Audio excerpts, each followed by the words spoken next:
Hello दोस्तों, फिर से हाजिर हैं हम आपके साथ हरियाणा विद्यालय शिक्षा बोर्ड भिवानी की तरफ से एक नया नोटिफिकेशन की जानकारी के साथ। जैसा कि आप अपनी स्क्रीन पर देख पा रहे हो कि भिवानी बोर्ड से एक नया नोटिफिकेशन है जो देखने को मिल रहा है, जिसमें बताया गया कि फिर से होंगी बोर्ड की परीक्षाएं। इनके 10वीं और 12वीं के विद्यार्थियों की है जो बोर्ड की परीक्षाएं हैं जो फिर से है जो करवाने का है, जो बोर्ड की तरफ से एक नोटिफिकेशन आपका आया है। और ये नोटिफिकेशन आपका क्या कहता है, कौन से वो 10वीं और 12वीं के बच्चे आपके रहने वाले हैं जिनकी बोर्ड की परीक्षाएं हैं जो फिर से बोर्ड की तरफ से है जो करवाने का निर्णय है जो लिया गया है। पूरी जानकारी उसी ऑफिशियली नोटिफिकेशन के माध्यम से आपको है जो देने वाले हैं। तो चलिए आपको लेकर के चलते हैं सीधा सीधा ऑफिशियली नोटिफिकेशन पर। तो जैसा कि आप अपनी स्क्रीन पर देख पा रहे होगे, हमने आपका जो ऑफिशियली नोटिफिकेशन है, जो आपका प्रेस नोट है, जो हरियाणा विद्यालय शिक्षा बोर्ड भिवानी की तरफ से जारी किया गया, वो आपकी स्क्रीन पर है। नोटिफिकेशन का नंबर, यहाँ पर डेट वगैरह सारी चीज़ें आपको यहाँ पर दिखाई देने वाली है। विषय इसमें आपको यहाँ पर दिखाई देने वाला होगा। विषय क्या कहता है कि आपका सेकेंडरी या फिर सेकेंडरी सह पूर्व मध्यमा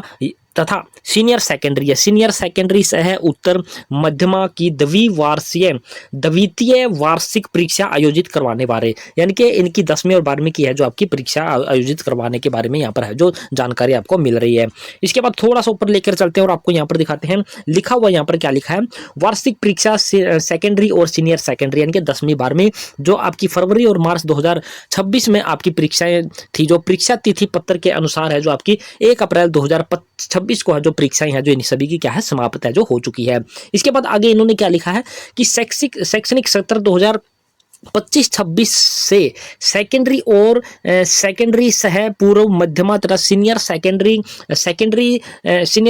सह उत्तर मध्यमा द्वितीय वार्षिक परीक्षा में 2 बार आयोजित करवाने से संबंधित शुल्क में तिथियों का निर्धारण निम्न प्रकार से है। जो यानी कि आपकी जो परीक्षाएं हैं वो आपकी 2 बार करवाने का निर्णय है जो बोर्ड की तरफ से लिया गया है। और यहाँ पर आपको लिखा होगा, यहाँ पर है जो सेकेंडरी और सीनियर सेकेंडरी, और तिथि आपको यहाँ पर दिखाई देने वाली होगी 4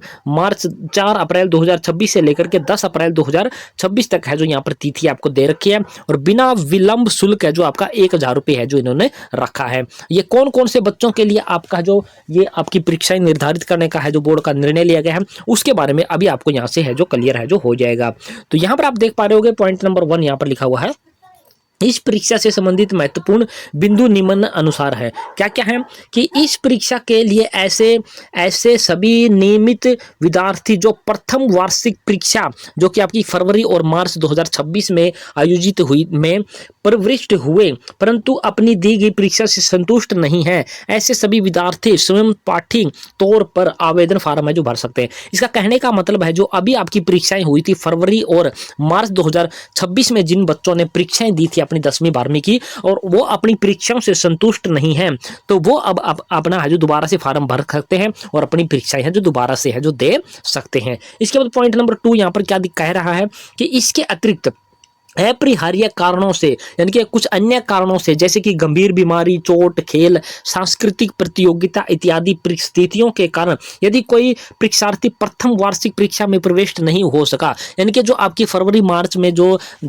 2026 में 10वीं 12वीं की परीक्षाएं हुई थी, उनमें इनमें से किसी भी कारण की वजह से कि आपके बीमारी के कारण, चोट के कारण, खेल के कारण या सांस्कृतिक प्रतियोगिता के कारण अगर वो ये परीक्षाएं नहीं दे सका, तो ऐसे परीक्षार्थी बोर्ड कार्यालय से संपर्क करते हुए निर्धारित शुल्क यानी कि ऑफलाइन तथा संबंधित दस्तावेज जमा करवाते हुए द्वितीय परीक्षा में है जो शामिल है जो हो सकते हैं, यानी कि जो दोबारा परीक्षाएं ली जाएंगी उसमें वो शामिल है जो हो सकते हैं। इसके बाद तीसरा पॉइंट यहाँ पर आगे क्या बोला है, ये यहाँ तक के पॉइंट है जो हमने यहाँ पर क्लियर कर दे। यहाँ पर एक और पॉइंट यहाँ पर लिखा है,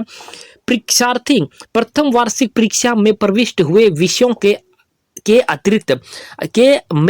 विषय को छोड़कर, यानी कि जो परीक्षार्थी ने फरवरी 2025-26 में जो आपने परीक्षा दी थी, जो जिन विद्यार्थियों ने अभी, उनमें अतिरिक्त विषय को छोड़ करके 1 से 3 विषयों का आवेदन फार्म है जो भर सकते हैं। यानी कि आपने जो एक्स्ट्रा सब्जेक्ट जो आप लिखते हो, अतिरिक्त जो विषय लेते हो, उसको छोड़कर उसका आप है जो पेपर दोबारा से नहीं दे पाओगे। उसके अलावा आप 1 से लेकर के 3 सब्जेक्टों तक का फार्म है जो आप भर सकते हो। अगर कोई परीक्षार्थी प्रथम वार्षिक परीक्षा में सभी विषयों में अनुपस्थित रहा था, यानी कि एब्सेंट रहा था,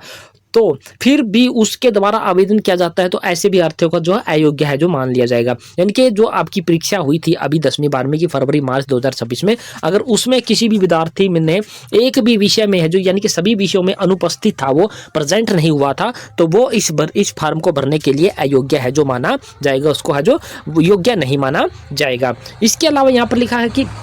ऑनलाइन आवेदन करते समय किसी भी प्रकार की समस्या के समाधान हेतु हेल्पलाइन नंबर आपको यहाँ पर दिया गया है, इस पर संपर्क आप कर सकते हो और अपनी समस्याओं का समाधान है जो पा सकते हो। तो इस नोटिफिकेशन से क्लियरली आपको यहाँ पर नजर आ रहा है कि वह विद्यार्थी भर सकते हैं जो अपनी पहली परीक्षा जो उन्होंने दी है अभी उससे संतुष्ट नहीं है, तो वो दोबारा से अपनी है जो परीक्षा के लिए आवेदन कर सकते हैं, या फिर इनमें से कोई समस्या के कारण पेपर नहीं दे पाया कोई विद्यार्थी, तो वो अपना है जो दोबारा से अपने पेपर है जो अभी फार्म भर के दे सकते हैं, और 1 से लेकर के 3 विषयों के वो दोबारा से है जो पेपर है जो देने के लिए अपने फार्म है जो भर सकते हैं। तो ये विद्यार्थी अपनी परीक्षाओं के लिए दोबारा से अपनी तैयारी कर लीजिए, और बोर्ड के द्वारा जो आपको निर्धारित दिया गया है समय, उस समय के दौरान यानी कि इन तिथियों के अंदर अंदर अपना है जो ऑनलाइन आवेदन है जो अपना भर दीजिए, और उसके बाद अपनी परीक्षाओं के लिए आप है जो तैयार हो जाइए। तो ये थी पूरी जानकारी दोस्तों, और आशा करते हैं हमारे द्वारा दी गई जानकारी आपको पसंद आई होगी। पसंद आई है तो वीडियो को आपने शेयर कर देना, शेयर के साथ साथ अपने चैनल को है जो आपने सब्सक्राइब जरूर कर लेना है। तो जय हिंद, जय भारत दोस्तों।